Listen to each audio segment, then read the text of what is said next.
దేవుని వాక్యం వింటూ ఉంటాం. అయితే దేవుని వాక్యం వినటం వలన మన జీవితాల్లో జరిగే కార్యాలు, లేదా దేవుని వాక్యం వినటం వలన మన జీవితాల్లో జరిగే అద్భుతాలు, ఆశీర్వాదాల గురించి నేను మీతో పంచుకోవాలని ఆశిస్తున్నాను. అయితే మన జీవితాల్లో నార్మల్గా చూసినట్లయితే మన తల్లిదండ్రులు కానివ్వండి, మన ఫ్రెండ్స్ కానివ్వండి, ఎవరైనా మనం చేసే పనుల విషయంలో కానివ్వండి, మన కెరియర్లో కానివ్వండి, చాలా సలహాలు అయితే చెప్తూ ఉంటారు. ఏ పని ఎలా చేయాలని మనకు జ్ఞానాన్ని ఇస్తూ ఉంటారు.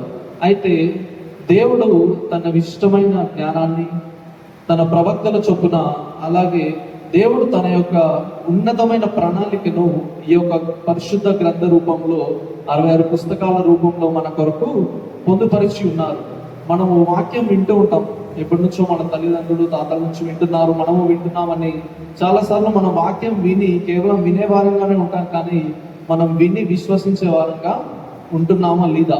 విశ్వసిస్తే అద్భుతాన్ని మనము మన జీవితాల్లో చూస్తాం. అయితే ఆ అద్భుతం ఎలా జరిగింది, ఎవరి జీవితంలో జరిగిందని వాక్యం యొక్క ప్రాముఖ్యత గురించి చెప్తూ నేను మీతో పంచుకోవాలని ఆశిస్తున్నాను. ఈరోజు చదవబడిన వాక్య భాగము లూకా సువార్త 5వ అధ్యాయము, లూకా సువార్త 5వ అధ్యాయము 1వ వచనము ఎవరైనా చదివి వినిపించగలరండి? జనసమూహము దేవుని వాక్యము వినుచు ఆయన మీద పడుచుండగా ఆయన గెన్నెసరేతు సరస్సు తీరమున నిలిచి ఆ సరస్సు తీరమున ఉన్న 2 దోణలను చూచెను. జాలరులు వాటిలో నుండి దిగి తమ వలలు కడుగుచుండెను. ఓకే, చాలండి. మనం చూసినట్లయితే జనసమూహము దేవుని వాక్యం వినుచు ఆయన మీద పడుచుండగా, ఇక్కడ మనం గమనించినట్లయితే వారు జనసమూహం అక్కడ ఉన్నట్లు, దేవుడు అక్కడ ఉండి వాక్యాన్ని చెప్తున్నట్టు మనకి అర్థమవుతుంది. అయితే లూకా ప్రవక్త గారు ఇక్కడ చాలా గమనించాల్సిన విషయం, చాలా వివిధంగా రాసిన అంశం ఏంటంటే, దేవుని వాక్యం వినుచు ఆయన మీద పడుచుండగా. ఆ యొక్క పదం ద్వారా మనకు అర్థం కావాల్సింది ఏంటంటే, ఇక్కడ మనం వాక్యం వింటున్నాము, మన ప్లేస్లో మనము కూర్చొని ఉన్నాము, కానీ ఇక్కడ గమనిస్తే అక్కడ జనసమూహం ఎలా ఉన్నారండి? ఒకరి మీద ఒకరు పడుచు, ఆయన మీద పడుచు వాక్యం వింటున్నారు. మరి ఆయన మీద పడుచు వినాల్సిన పరిస్థితి అక్కడ ఎందుకు వచ్చిందని అంటే, ఇక్కడ మనం చెప్పుకోవడానికి మనకి 2 స్పీకర్స్ కానివ్వండి, బయట స్పీకర్స్ అలా ఉన్నాయి. ఒక క్లోజ్డ్ ఎన్విరాన్మెంట్లో మనం ఉన్నాం. కానీ ఆ రోజుల్లో యేసుక్రీస్తు వారు బహిరంగంగా బయట సువార్త చెప్తున్నప్పుడు అక్కడ ఉన్న జనసమూహం ఎలా ఉన్నారండి? అత్యాసక్తితో, వాక్యం పట్ల శ్రద్ధతో, దేవుడి వాక్యం నేను వినాలి అని తండాలుగా వచ్చి దేవుడి దగ్గరికి వెళ్దాం, ఇంకా దేవుడి దగ్గరగా విన్నట్లయితే మనం దేవుని వాక్యం వినగలుగుతామని వారు ఆయన మీద సైతం పడుచు వాక్యం వింటున్నట్టుగా మనం గమనిస్తాము. ముందుగా చూసినట్లయితే గెన్నెసరేతు అని ఇంగ్లీష్లో రాయబడింది. గెన్నెసరేత్ అనే సరస్సు గురించి మనం ఆలోచన చేస్తే అది గలిలయ సముద్ర ప్రాంత తీరంలో ఉన్నదండి. అక్కడ యూజువల్గా సరస్సు అంటే మనకు తెలుసు కదా, వాటర్ బాడీ. అక్కడ చుట్టూ ఉన్న పరిస్థితి ఏంటంటే, అక్కడ ఉన్న సోషో ట్రెడిషన్ మనం చూసినట్లయితే, సోషో జియోగ్రఫీ కంటెంట్ అక్కడ చూసినట్లయితే, అక్కడ ఉన్న కుటుంబాలు ఎలా ఉన్నాయంటే, సరస్సు దగ్గర ఉన్న వాళ్ళు యూజువల్గా ఏం చేస్తారంటే చేపలు పడుతూ, మత్స్యకారులు ఉంటారు కదా, చేపలు పడుతూ వారి జీవనాన్ని, వారి లైవ్లీహుడ్ని సాగిస్తూ ఉన్నారు. అయితే ఈ గెన్నెసరెత్ అనే సరస్సు దగ్గర చాలా మంది చాలా ఆసక్తితో, దేవునిపై శ్రద్ధతో దేవుని వాక్యాన్ని వింటూ ఉన్నారు. అయితే వారు చాలా మంది వాక్యం వినేటప్పుడు వారి దీవెనల కోసము, ఆశీర్వాదాల కోసము వారు ఆసక్తి చూపట్లేదు, కానీ దేనిపై వారి ఆసక్తి అంతా కేంద్రీకృతమై ఉందండి? దేవుని వాక్యం పట్ల. అయితే ఈ రోజుల్లో మనము సౌండ్ ప్రూఫ్ చర్చలు చేసుకున్నా, మనం ఎన్నో స్పీకర్స్, బ్రాండెడ్ స్పీకర్స్ పెట్టి వాక్యం వింటున్నా, కానీ మనం విన్న వాక్యం మనకి హృదయంలోకి వెళ్తుందా వెళ్ళలేదా అని పరీక్షించుకోవాల్సిన ప్రశ్న. అయితే అక్కడ ఉన్నవారు మరి ఎందుకు అంత ఆసక్తిగా వింటున్నారు, దేవుని వాక్యం పట్ల ఎందుకు ఆ శ్రద్ధ వారికి ఉందని మనం ఆలోచన చేస్తే, హెబ్రీయులకు రాసిన పత్రిక 4వ అధ్యాయం 12వ వచనం చదువుదామండి. ఎందుకనగా దేవుని వాక్యము సజీవమై జీవము గలదై 2 అంచులు గల ఎటువంటి ఖడ్గము కంటేను వాడిగా ఉంది. చాలండి. ఎందుకనగా దేవుని వాక్యము సజీవమై బలము గలదై ఉన్నది. అక్కడ మనం వచనంలో చూసినట్లయితే దేవుడు సజీవమై జీవము గలదై ఉన్నది. ఆ గెన్నెసరెతు సరస్సు ప్రాంతంలో ఉన్న ప్రజలు వారి జీవితాల్లో ఏం కోరుకుంటున్నారంటే సజీవమైన వాక్యాన్ని, బలమైన వాక్యాన్ని వారి హృదయాల కొరకు కనిపెడుతున్నారు. ఒక మనిషి ఎలాగైతే బలంగా ఉండాలో, ఒక మనిషి ఎలాగైతే ఆరోగ్యంగా ఉండాలంటే మనకు కావాల్సిన న్యూట్రిషన్స్ ఉంటాయి కదా, ప్రోటీన్ కానివ్వండి, కార్బోహైడ్రేట్ కానివ్వండి, బాడీకి ఎలాగైతే హెల్త్ అవసరమో అలాగే ఒక ఆత్మ ఆరోగ్యంగా ఉండాలి, దేవుళ్ళు సజీవంగా ఉండాలంటే మనకి ఏం కావాలండి? సజీవమైన వాక్యము, బలముగనమైన దేవుని వాక్యం కావాలి. కాబట్టి అదే ఒక మనిషి తనకు కావాల్సిన న్యూట్రియన్స్ తీసుకోకుండా ఉంటే ఎలాగైతే నీరసించిపోతాడో, ఎలాగైతే చెమటలు పడితే, ఎలాగైతే అనారోగ్యం పాలై క్షీణించిపోతాడో, ఒక ఆత్మ కూడా, ఒక మనిషికి ఉండాల్సిన ఆత్మ ఆత్మీయ స్థితిలో వాక్యం కొరకు కనిపెడుతూ లేకపోతే ఆత్మ కూడా ఎలాంటి పరిస్థితిలో ఉంటుంది? నశించిపోయే స్థితిలో ఉంటుంది. కాబట్టి దీని ద్వారా మనకు అర్థం కావాల్సిన విషయం ఏంటంటే, మనకు ఆరోగ్యం ఎంత ప్రాముఖ్యమో అంతకంటే ప్రాముఖ్యంగా సజీవమైన వాక్కు మనకు కావాలి, బలమైన వాక్కు మనకు కావాలి. అందుకే ఆ గెన్నెసెరెతు సరస్సు తీరాన్ని ఉన్న ప్రజలు ఏం చేస్తున్నారండి?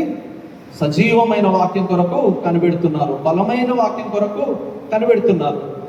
అయితే చాలా మందికి అనిపించవచ్చు, బ్రదర్ మరి మీరు అంటున్నారు కానీ నాకేమో వాక్యం వినాలని అంతే అనిపించట్లేదు, వాక్యం కొరకు నేను వెంటపడాలి అని నాకు అనిపించట్లేదు, దేవుని వైపు నేను దేవుని మాటల కొరకు కనపడాలన్న ఆసక్తి నాలో ఉండట్లేదు అని ఆలోచన చేస్తే, మీరు ఏదైనా డాక్టర్ దగ్గరికి వెళ్ళారనుకోండి, ఆకలి కావాల్సిన టైంకి ఆకలి కాకుంటే is he healthy person are not? ఆకలి కావాల్సిన టైంకి ఆకలి కాకుంటే అతనికి ఆరోగ్యం మంచిగా లేదన్నట్టే. అలాగే దప్పిక కావాల్సిన సమయంలో దప్పిక కాకుండా కూడా నీ ఆరోగ్యం బాగాలేదు అని డాక్టర్ చెప్తాడు. అయితే అలాగనే మనము లోకంలో నశించి దేవుని ఆత్మీయ స్థితిలో మనము నశించినట్లయితే మనకు కావాల్సిన ప్రాముఖ్యత మనకి అర్థం కావట్లేదు. మనకు దేవుడి వాక్యం పట్ల ఎంత ప్రాముఖ్యత ఉందో అది అర్థం కానటువంటి స్థితిలో ఉంటున్నాం.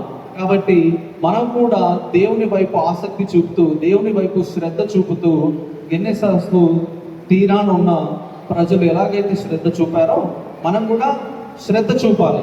ఎందుకంటే శ్రద్ధ చూపినట్లయితే మన జీవితాల్లో కూడా ఏమొస్తుందండి? హెబ్రీయులు రాసిన పత్రిక ప్రకారం సజీవమైన అనుభవం, అలాగే బలము కలిగిన జీవితం మనకి దేవుడు దయచేస్తాడు. అలాగే మత్తయి సువార్త 5వ అధ్యాయం 6వ వచనం చూసినట్లయితే, నీతి కొరకు ఆకలి దప్పులు గలవారు ధన్యులు, వారు తృప్తి పరచబడుదురు. నీతి కొరకు ఆకలి దప్పులు గలవారు ధన్యులు, వారు తృప్తి పరచబడుదురు. అయితే ఎవరికైతే ఆకలి వేస్తుందో వారు భోజనాన్ని వెతికినట్లు, ఎవరైతే నీతి కొరకు ఆకలి దప్పులు కలిగి ఉంటారో వారిని దేవుడు ఏం చేస్తారండి? తృప్తిపరుస్తాడు. మనము లూకాసు వార్త 5వ అధ్యాయంలో చూసినట్లయితే, సీమోను పేతురు యేసుక్రీస్తు వారితో మాట్లాడుతూ అక్కడ ఏమని చదివించాడండి? 5వ వచనం ఒకసారి చదవగలండి. సీమోను ఏలినవాడా, రాత్రి అంతయు మేము ప్రయాసపడుతుంది కానీ మాకేమీ దొరకలేదు. అయినను నీ మాట చొప్పున వలలు వేతుమని ఆయనతో చెప్పాను. చాలండి. అక్కడ చూసినట్లయితే రాత్రంతయు మేము ప్రయాసపడినా మాకు ఏమీ దొరకలేదు. వాళ్ళు ఆ ప్రాంతంలో ఉంటున్న వారు వాళ్ళ జనరేషన్స్ నుంచి అదే పని చేస్తూ వస్తున్నారు. కొత్త వాళ్ళు వచ్చి వాళ్ళకి వల వేయడం ఎలాగో, చేపలు పట్టడం ఎలాగో నేర్పిస్తే ఎలా ఉంటుందండి?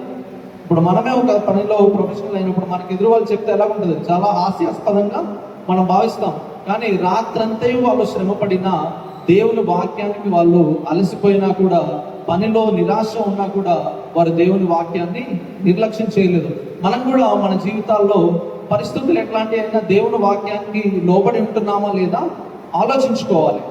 కొన్నిసార్లు చిన్న శ్రమలు రాగానే నాకు ఇంకా దేవుడు వద్దు, దేవుని వాక్యం వద్దు, నేను చర్చికి వెళ్ళను అని దేవుడి మీదే మనం అలక చూపిస్తుంటాం. కానీ ఇక్కడ పేదలు చూసినట్లయితే రాత్రంతయు శ్రమ పడినా, అంటే అతని జీవితాల్లో కష్ట సమయాల గుండా అతను వెళ్ళినా ఏం నిర్లక్ష్యం చేయట్లేదండి? నిరాశ చెందిన దేవుని వాక్యాన్ని మాత్రం నిర్లక్ష్యం చేయట్లేదు. కాబట్టి మనం కూడా దేవుని వాక్యాన్ని నిర్లక్ష్యం చేయకుండా దేవుని వాక్యంపై శ్రద్ధ చూపే వారిగా ఉండాలి. మనము దేవుని వాక్యంపై దృష్టి మళ్లించే వారిగా మనం ఉండాలి. అలాగే మరి దేవుని వాక్యం వింటాం మంచిదే, దేవుని వాక్యంపై దృష్టి ఉంచుతాం, ఆసక్తి ఉంచుతాం మంచిదే.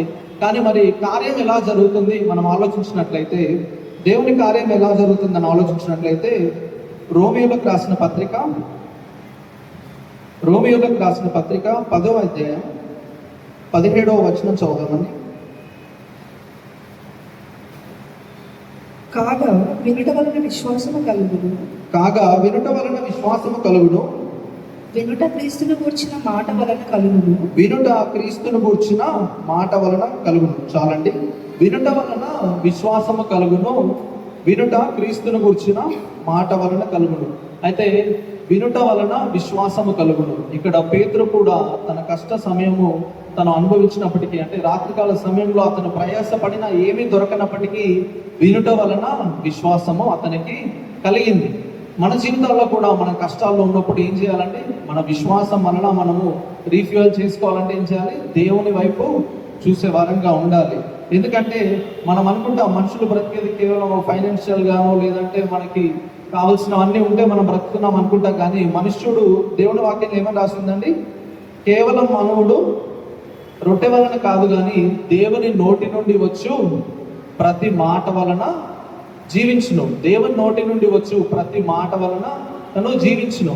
అయితే మరి పేతురు దేవుడు వాక్యం విన్నాడు, దేవుని మాట విన్నాడు కాబట్టి తను ఎలాంటి కార్యాన్ని చూశాడు, దేవుని వాక్యం పట్ల శ్రద్ధ ఉంచినందుకు ఏం అద్భుతం అతని జీవితంలో జరిగిందో చూద్దామండి. లూకాసు వార్త 5వ అధ్యాయం 2వ వచనం చదువుదాం. లూకాసు వార్త 5వ అధ్యాయం 2వ వచనం. ఆ సరస్సు తీరమున ఆ సరస్సు తీరమునున్న రెండు దోణలను చూచెను. జాలరులు వాటిలో నుండి దిగి తమ వలలు కడుగుచుండిరి. చాలండి. ఇక్కడ ముందు భాగంలో మనం చూసినట్లయితే మొత్తం 3 భాగాలుగా విభజించుకుందాం. అంటే ముందు భాగంలో మనం చూసినట్లయితే దేవుని వాక్యం వలన మన జీవితాల్లో అద్భుత కార్యం జరగాలంటే ఏం చేయాలంటే, మొదటిగా దేవుని వాక్యంపై మన ఆసక్తి ఉండాలి, దేవుని వాక్యంపై మన దృష్టి ఉండాలి. అయితే రెండవ అంశంగా నేను చెప్పదలుచుకుంది ఏంటంటే, మనము దేవుని దృష్టిలో ఉన్నామా లేదా పరీక్షించుకోవాలి.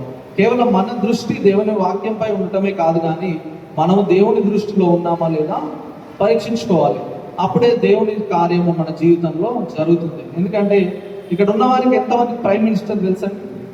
ఇక్కడ ఉన్న వారికి ఎంతమందికి ప్రైమ్ మినిస్టర్ తెలుసు? ఇండియా ప్రైమ్ మినిస్టర్ మోడీ గారు అందరికి తెలుసు. కానీ ప్రైమ్ మినిస్టర్కి మనందరం తెలుసా? తెలియదు. తెలిసి ఉండొచ్చు. అంటే ఇలా అంటే కేవలం మనకు వారు తెలియటం కాదు కానీ వారికి మనం తెలిసి ఉంటాం కూడా మనకి ప్రాముఖ్యతని ఇస్తుంది. ఎలాగంటే మనం కేవలం దేవుని వాక్యం విని ఉండటమే కాదు కానీ మనము దేవుని దృష్టిలో ఉన్నామా, మనం దేవుని ప్రణాళికలో దేవుని పరిధిలో మనం జీవిస్తున్నామా అని మనం పరీక్షించుకోవటం చాలా ప్రాముఖ్యం. ఇక్కడ చూసినట్లయితే పేతురు దేవుడి మాట వింటూ దేవుని వాక్యం వింటూ అక్కడ ఉంటున్నారు. అనేక జన సమూహములు కూడా అక్కడ ఉన్నారు. అనేక జన సమూహంలో ఉన్నప్పటికీ పేతురు కూడా జాలర్లు కూడా అక్కడ ఉంటున్నప్పటికీ ఇక్కడ మనం చదివినట్లయితే ఆ సరస్సు తీరమునున్న 2 దోణులను చూచెను. ఆమేన్. దేవుడు అక్కడ ఏం చూశాడంటే, అనేక జన సమూహములు అతనిపై పడుతున్న పరిస్థితిలో ఉన్నప్పటికీ అక్కడున్న 2 దోణులను మాత్రమే దేవుడు చూశాడు. యూజువల్గా ఎన్నో మంది ఉండొచ్చు, ఈ ప్రపంచంలో ఎన్నో కోట్ల మంది ఉంటున్నప్పటికీ కానీ దేవుని ప్రణాళిక మన వైపు ఉండాలి, దేవుని దృష్టి మన వైపు ఉండాలి. దేవుని యొక్క ప్రణాళిక తన దృష్టి మన వైపు సాధించాలని అనుకోవాలంటే ఎలాగంటే, పేతురు ఏ విధంగా అయితే దేవుని వాక్కు విన్నాడో, పేతురు ఏ విధంగా అయితే దేవుని మాట విన్నాడో మనం కూడా దేవుని మాట వినాలి. అలాగే జాలరులు వాటిలో నుండి దిగి తమ వలలు కడుగుచుండేది.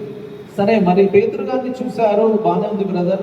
కానీ మరి అంతమంది జనసమూహం ఉన్నప్పుడు దేవుడు వారినే ఎందుకు చూశాడు, వారి వైపే ఎందుకు దేవుడి దృష్టి ఆకర్షింపబడింది అని మనం ఆలోచన చేస్తే, దేవుడి దృష్టి ఆ 2 పడవల వైపే ఎందుకు ఉందంటే అండి, కింద వచ్చిన చదవండి.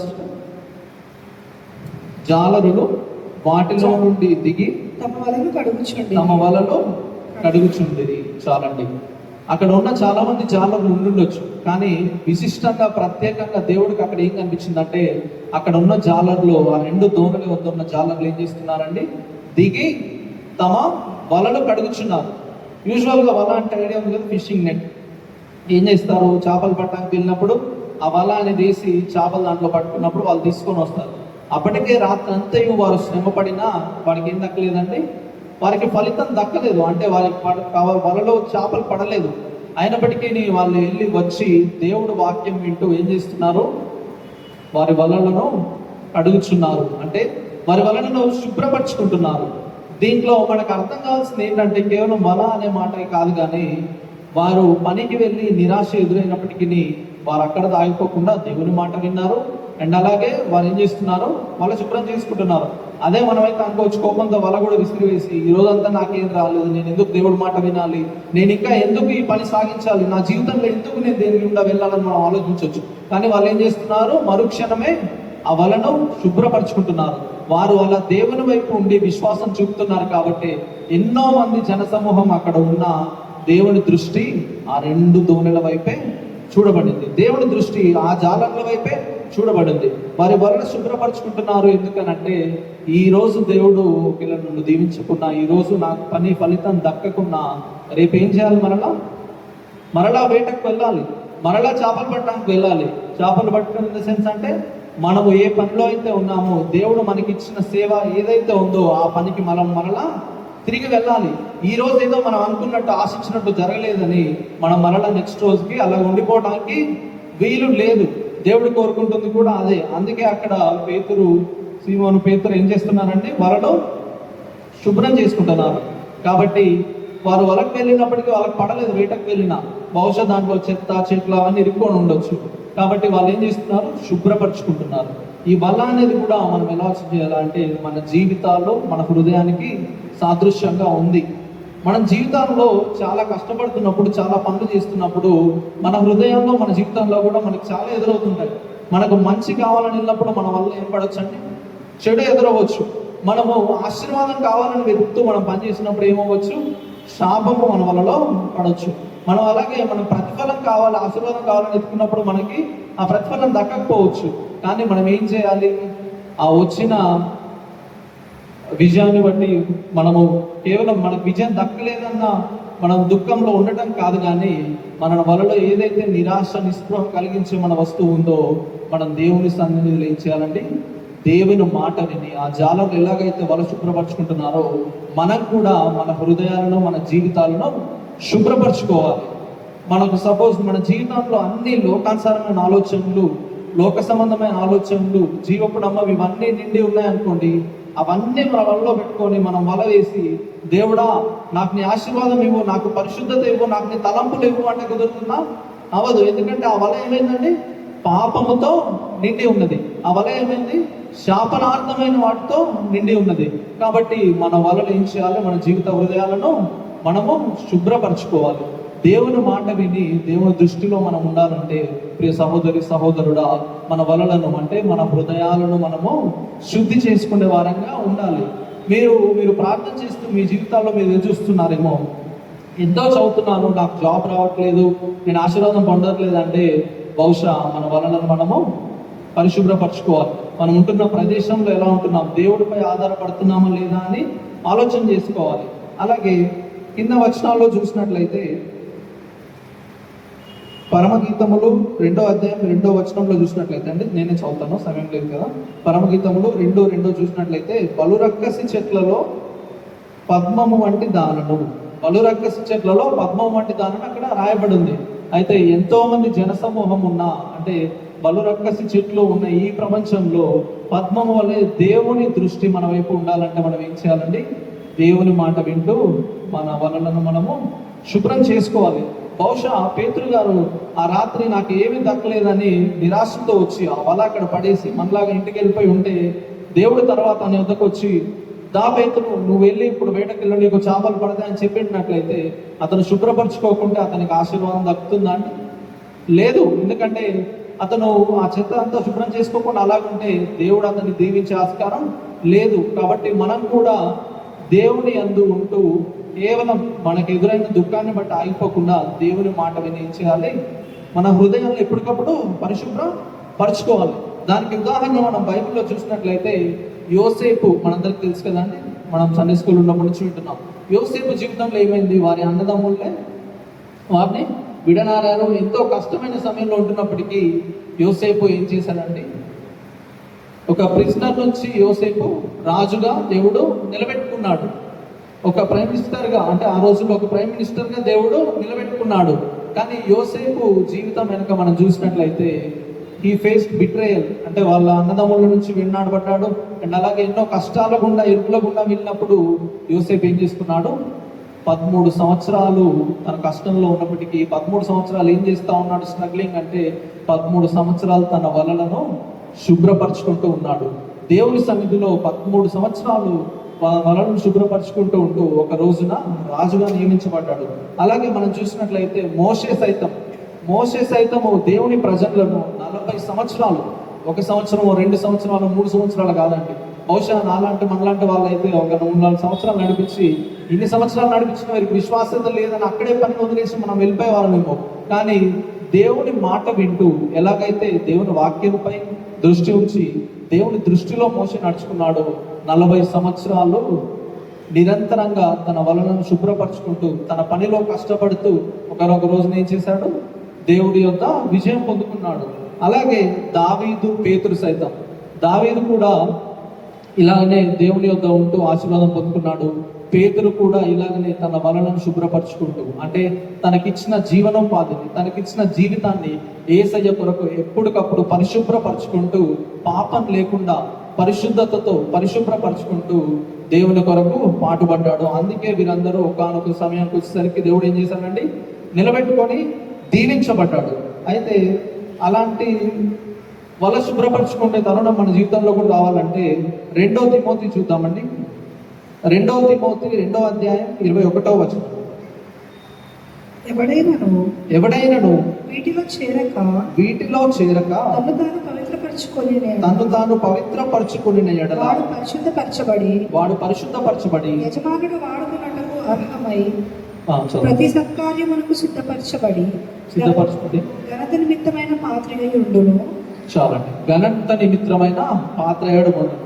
ఇక్కడ చూసినట్లయితే మనకు కూడా పేతురు ఎలాగైతే తన వలలో పరిశుభ్రపరచుకున్నాడో, ఎవడైనాను వీటిలో చేరక, వీటిలో అంటే ఆ వలలో చిక్కిన చెత్త, పనికిరాని చెట్లు ఎలాగైతే ఉన్నాయో, మనం కూడా పాప సంబంధమైన, శాప సంబంధమైన బంధకాలలో మనం చిక్కుకోకుండా, అంటే వీటిలో చిక్కుకోకుండా తను తాను పవిత్రపరచుకున్నట్లయితే, మన హృదయాలు జీవితాల్లో పవిత్రపరచుకున్నట్లయితే దేవుడు ఏం చేస్తాడంటే మహిమకు సంబంధించిన పాత్రగా, ఘనతకు వహించే పాత్రగా మనల్ని దేవుడు వాడుకుంటాడు. కాబట్టి దేవుని వాక్యంపై దృష్టి ఉంచడం మొదటిది. అలాగే దేవుని దృష్టిలో మనం ఉండులాగిన మనం నిరంతరం ఏం చేయాలండి, దేవుని విడిచిపెట్టకుండా మన హృదయాలను, మన జీవితాలను పరిశుభ్రపరచుకుంటూ ఉండాలి. అండ్ అలాగే 3వ విషయం చూద్దామండి. దేవుని వాక్యంపై మన దృష్టి ఉంచి, 2వ విషయం ఏం చెప్పానండి, దేవుని దృష్టిలో మనం ఉండాలి. అలాగే మొదటిదిగా మన దృష్టి దేవుని వాక్యంపై ఉండాలి. అప్పుడు ఏమవుతుందంటే దేవుని మాట మనం విన్నప్పుడు దేవుని అద్భుత కార్యం చూస్తాము. ఎప్పుడైనా కానీ మన జీవితాల్లో దేవుని పరంగా ఏదైనా విషయం జరగాలంటే, ఇప్పుడు మ్యాథ్స్లో ఫార్ములా ఉంటుంది కదా, సేమ్ అలాగే దేవుని కార్యం, దేవుని అద్భుత కార్యం మన జీవితంలో జరగాలంటే ఆ సీక్వెన్స్ ఏంటంటే వినాలి, దేవుని మాట వినాలి, అలాగే దేవుని మాట విశ్వాసించాలి, విధేయత చూపాలి, అద్భుత కార్యం దేవుడు చేస్తాడు. మనం కేవలం విని విడిచిపెడితే సరిపోదు, విని విశ్వాసం చూపాలి. విశ్వాసం చూపాలంటే నమ్మాలి. కానీ మనం కొన్నిసార్లు వింటాం, కొన్నిసార్లు కేవలం విశ్వాసం చూపేవారిగా ఉంటాం, కానీ విశ్వాసానికి క్రియ తోడవకుంటే వ్యర్థం. పేతురు కూడా బహుశా విని నిజమేలే, కానీ నేను అప్పుడు అలసిపోయే కదా, చూద్దాంలే అనుకోని ఉంటే పని జరిగేది కాదు. పేతురు ఏం చేశాడు, విశ్వాసం పొందుకొని ఏం చేశాడంటే కార్యాన్ని సైతం చేశాడు. అంటే విశ్వాసానికి క్రియ తోడైంది. అప్పుడే విని విశ్వాసం పొందుకొని విధేయత చూపిన వారంగా మనం ఉంటాం. ఎప్పుడైతే పేతురు విధేయత చూపాడో, విధేయత చూపి ఏం చేశాడో మనం చదువుదామండి. లూకాసు వార్త 5వ అధ్యాయం 3వ వచనం చదువుదాం. ఆయన ఆ దోణిలో ఒక దోణి ఎక్కి ఆయన ఆ దోణిలో సీమోరుదైన ఒక దోణి ఎక్కి దరి నుండి కొంచెం త్రోయమని అతని అడిగి, దరి నుండి కొంచెం త్రోయనిచ్చి కూర్చుండి దోణిలో నుండి జనసమూహములకు బోధించుచుండెను. చాలండి, కూర్చుండి జనసమూహములకు బోధించుచుండె. అయితే ఇక్కడ చూసినట్లయితే పేతురు విన్నాడు, విశ్వాసం ఉంచాడు, తన విధేయత చూపే సమయం రానే వచ్చింది. దేవుడు ఏమన్నాడంటే ఆయన దోణెలలో సీమోనుడైన ఒక దోణె ఎక్కి, హల్లెలూయా, అక్కడ చూసిన దోణెలలో దేవుడు ఏం చేశాడంటే ఆ దోణెలలో ఒక దోణె ఎక్కాడు. ఆ దోణె చేయబడిన చెక్క ఎంత అదృష్టమైందో, ఆ చేసిన వ్యక్తి ఎంత అదృష్టమైనాడు. ఎందుకంటే సాక్షాత్తు యేసుక్రీస్తు వారు ఆ దోణిలో ఎక్కి కూర్చున్నారు. ఫర్ ఎగ్జాంపుల్, మనం వెళ్తున్న బైక్లోనో కార్లోనో మనం ఉంటున్న ఏరియాలో ఎమ్మెల్యే కూర్చున్నాడు అనుకోండి, ఎలా ఉంటుంది మన పొజిషన్? అందరూ చూడాలని మనం ఏదో పట్టుకులు చూపించుకోవాలన్నట్టు మనము సంతోషంగా భావిస్తాం. కానీ అక్కడ ఉన్న దోణిలో సాక్షాత్ ఎవరు కూర్చున్నారండి? యేసుక్రీస్తు వారు వచ్చి ఆ దోణిలో ఒక దాన్నైనా సీమోను పేతురుదైన దోణిలో ఎక్కి కూర్చున్నాడు. కాబట్టి మనం గమనించినట్లయితే ఎప్పుడైతే దేవుడి దృష్టి మన పైన ఉంటుందో దేవుడు ఏం చేస్తాడండి? మన దోణిలో ఎక్కి కూర్చుంటాడు. దోణి కానీ పడవ కానీ అనే పదం మనం ఎక్కడ ఏంటంటే పరిశుద్ధ గ్రంథంలో ఆ యొక్క పదానికి అర్థం ఏంటంటే పడవ అనగా మన శరీరము లేదా గృహం, శరీరం లేదా గృహం అనే అర్థాన్ని ఇస్తుంది. అంటే మనం ఎప్పుడైతే దేవుడి దృష్టిలో మనం ఉండేటట్లు మనం నడుచుకుంటామో అప్పుడు దేవుడు ఏం చేస్తాడండి? మనల్ని ఒంటరిగా విడిచిపెట్టాడు. దేవుడు వచ్చి ఆ దోణిలో ఎక్కినప్పుడు సేమ్ అలాగనే దేవుడు మన జీవితాల్లో ప్రవేశిస్తాడు, దేవుడు మన కుటుంబాల్లో ప్రవేశిస్తాడు, దేవుడు మన సంఘాల్లో సైతం ప్రవేశిస్తాడు. కానీ విధేయత చూపే సమయం వచ్చినప్పుడు పేతురు ఏమన్నాడండి? ప్రభా, నేను ఇప్పటికే అలసిపోయి ఉన్నాను ఆయన, ఇంతమంది జాలర్లు ఉన్నారు కదా, ఇంతమంది వాక్యం వింటున్నారు, వేరే ద్వారా నువ్వు వెళ్ళు అనలేదు. దేవుడు పేతురుకు వాక్యం వినటమే కాదు కానీ పేతురు వచ్చి ఏం చేశాడు? విధేయత సైతం చూపాడు. తన దోణి తీసుకొని వచ్చి ఏం చేశాడండి? తన దోణి తీసుకొని వచ్చి యేసుక్రీస్తు వారిని అందులో కూర్చుండబెట్టి జన సమూహములకు వాక్యం అక్కడి నుంచి తెలియజేస్తున్నాడు. దీన్ని బట్టి మనం గ్రహించుకోవాల్సింది ఏంటంటే పేతురు వల సిద్ధపరచుకొని తన దోణిని సైతం ఉంచాడంటే వల దోణి ఇక్కడ మనం చూసినట్లయితే అది ఏమై ఉన్నాయంటే పేతురికి తన జీవనాధారం, తన జాబ్, ప్రొఫెషన్, బిజినెస్ ఏదైనా అండి తన జీవితం మొత్తం వాటిపై ఆధారపడి ఉంది. మనం ఏమైనా దేవుడికి ఏమన్నా చెల్లించాలంటే మొత్తం దేవుడి నుంచి పొందుకొని కూడా మనం ఆలోచించే పరిస్థితులు ఉంటాం. కానీ ఇక్కడ పేతురు గారు చూసినట్లయితే ఏమాత్రం లెక్క చేయకుండా తన వాళ్ళను శుభ్రపరచుకున్నాడు. అలాగే తన దోణిని కూడా దేవుని కోసం ఇచ్చాడు. మనం కూడా ఏం చేయాలంటే దేవుడు మనల్ని ఉంచిన పరిస్థితిలో, దేవుడు మనల్ని ఒక మంచి సమాజంలో ఉంచాడు అనుకోండి, దేవుడు వ్యర్థంగా అక్కడ మనల్ని ఉంచలేదు. దేవుడు మనల్ని ఒక మంచి కుటుంబంలో ఉంచాడు అనుకోండి, దేవుడు ఏ ప్లానింగ్ లేకుండా అక్కడ ఉంచలేదు. దేవుడు మనల్ని ఒక మంచి సంఘంలో మనల్ని ఉంచాడు అనుకోండి, దేవుడు ఏ ప్రణాళిక లేకుండా మనల్ని విడిచిపెట్టలేదు. ఎందుకంటే దేవుడు తన దోణిలో ఎక్కాడు, పేతురు గారి యొక్క దోణిలో ఎక్కాడంటే ఆ దోణి ఎలా మారిపోయిందంటే అప్పటి వరకు కేవలం చేపలు పట్టడానికి ఉపయోగపడే దోణి జన సమూహములకు స్వార్థ చెప్పేవారుగా వినపడింది. కాబట్టి మనం దేవుడు మనకి ఇచ్చిన ఉద్యోగాల్లో మనం ఎలా ఉంటున్నామో ఒకసారి పరీక్షించుకోవాలి. మనం వెళ్తున్న ఆఫీస్లో మనం ఉంటున్న ప్రతి చోటు ఏం కావాలంటే ఒక పుల్పిట్ కావాలి. అంటే మనం నిలబడ్డ ప్రతి చోటు, మనం ఉంటున్న ప్రతి చోటు దేవుని బలమైన సజీవమైన వాక్యానికి సాక్షిగా మనం నిలబడాలి. ఆమేన్. దేవుడి వాక్యానికి మనము సాక్షిగా నిలవబడాలి. ఎలాగైతే దోణి ఒక ప్రసంగ చేసే ఒక ప్లేస్గా మారిందో మన జీవితాల్లో కూడా మన కాలేజెస్లో, హాస్పిటల్స్లో కానివ్వండి, ఆఫీస్లో కానీ ఎక్కడైతే ఉంటున్నామో ఈ దోణి ఒక ప్రసంగ ప్రదేశంగా మారినట్లు మనం కూడా అలాగా మార్చుకోవాలి. అప్పుడే మన దేవుడు మన ద్వారా మహింపరుస్తాడు, మన జీవితాల్లో కార్యం జరుగుతుంది. అలాగే కింద వచనంలో చూసినట్లయితే మత్తయి 5:16 చదువుదామండి. మత్తయి సువార్త 5వ అధ్యాయం 16వ వచనం. మనుష్యులు మీ సత్క్రియలను చూచి పరలోకమందున మీ తండ్రిని మహిమపరచినట్లు వారి ఎదుట మీ వెలుగు ప్రకాశింపనీయుడి. చాలా మనుష్యులు మీ ప్రవర్తనను చూసి పరలోకమందున మీ తండ్రిని మహింపరచాలి. సపోజ్ నేను ఇక్కడ నిలబడి వాక్యం చెప్తున్నా అనుకోండి, మీరందరూ నన్నే చూస్తున్నారు. ఇటు సైడ్ బెంచెస్లో కూర్చున్న వాళ్ళు, ఇటు కూర్చున్న వాళ్ళు, బహుశా మొత్తం కూర్చున్న వాళ్ళందరూ నన్నే చూస్తున్నారు. ఎందుకంటే మనము వాక్యం వినడానికి వచ్చాం, వాక్యం వినేవారిని చెప్తున్న వారిని వింటున్నాం. కానీ మనం సమాజంలోకి వెళ్ళినప్పుడు, మన ఆఫీస్ కానీ మన ప్రదేశాల్లో మనం వెళ్ళినప్పుడు మనల్ని వచ్చి ఎవరు నీ బైబిల్ నేను చదువుకుంటాను అని అడగరు. నువ్వు ఎప్పుడన్నా వాక్యం చెప్పావా, ఒకసారి నాకు చెప్పు నేను వింటా అని అన్నారు. చిన్నప్పటి నుంచి నీకు గణిత వాక్యాలు వచ్చాయి నాకు చెప్పాయనే కొంచెం వింటా అని ఎవరు ప్రశ్నించరు. ప్రజెంట్ ఫస్ట్ ఏం చూస్తారంటే మన ప్రవర్తన చూస్తారు, మన మాట తీరు ఎలా ఉంది చూస్తారు, మనం వ్యవహరించే తీరు ఎలా ఉంది చూస్తారు. అలాగే మనము అందుకే దేవుడు మన దయచేసిన దోణి, అంటే దేవుడు మనకు దయచేసిన ప్రదేశం ఏదైనా కానివ్వండి, మన ఉద్యోగం కానివ్వండి, మన ఇల్లు కానివ్వండి, మన వాహనం కానివ్వండి, మన సంఘం కానివ్వండి, మనకిచ్చిన పరిస్థితిలో మనం ఎలాగ మార్చుకోవాలండి? సువార్తను వెదజల్లే ప్రదేశంగా ఒక పుల్పిట్ లాగా మనము మార్చాలి. అది ఎప్పుడు సాధ్యమవుతుందంటే దేవుని మాట మనం విని దేవుని మాటకు విధేయత చూపినప్పుడే. కాబట్టి ఇక్కడ లూకా సువార్త 5వ అధ్యాయం 6వ వచనం చదువుదామండి. లూకాసు వార్త 5వ అధ్యాయం 6వ వచనం. వారు అలాగూ చేసి విస్తారమైన చేపలు పట్టిరి, అందుచేత వారి వలలో మిగిలిపోవచ్చుండగా వారు వేరొక దోణిలోనున్న తమ పాలువారు వచ్చి తమకు సహాయం చేయవలనని వారికి సంజ్ఞలు చేసిరి. వారు వచ్చి 2 దోణులు మునుగునట్లు నింపిరి. చాలా థ్యాంక్ యూ. వారు అక్కడికి వెళ్ళి ఏం చేశారంటే పేతురు జాలర్లు వెళ్ళి విస్తారమైన చేపలు పట్టడం జరిగింది. ఎంతగా అంటే వాళ్ళు తీసుకెళ్లిన దోణి సరిపోకుండా వారి పాలువారైన అనేక దోణులను పిలిచి 2 దోణులు మునుగునంతగా చేపలు పట్టారు. అయితే మన జీవితంలో కూడా మనం అలాంటి విస్తారమైన ఆశీర్వాదాలు, పట్టజాలంత ఆశీర్వాదాలు పొందుకోవాలంటే దేవుని మాటను వినాలి, విశ్వాసం చూపాలి, విధేయత చూపాలి. మన సమయం వచ్చినప్పుడు మనం విశ్వాసం ఉండి విధేయత చూపలేదనుకోండి, దేవుడు ఆశీర్వాద కార్యాన్ని జరిగించడు.